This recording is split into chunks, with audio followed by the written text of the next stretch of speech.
Election Commission of India has announced the special intensive revision, and today onwards we are starting the SAR in South Goa district.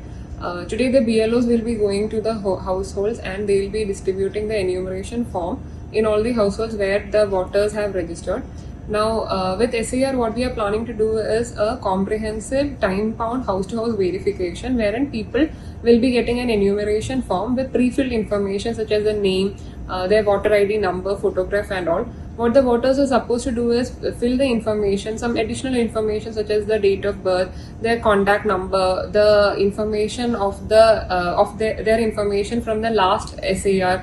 In case if they have not participated in the previous SAR, then their relatives or parents' information from the last SAR. This information have to be filled in the enumeration form. It will not take more than 5 minutes. So after filling, they can give the form back to the BLO. During this enumeration period, there is no requirement to submit any documents. We are conducting SAR, so that's a very important question. So SAR is conducted to purify the voter roll. In case if an eligible voter is not included in the voter, he will get the opportunity to add himself into the voter roll now. Similarly, in case if an ineligible person's name is existing in the voter ID now or voter roll now, we will be removing or we will be deleting his voter number and other details from the voter roll. So this is an exercise to purify the roll.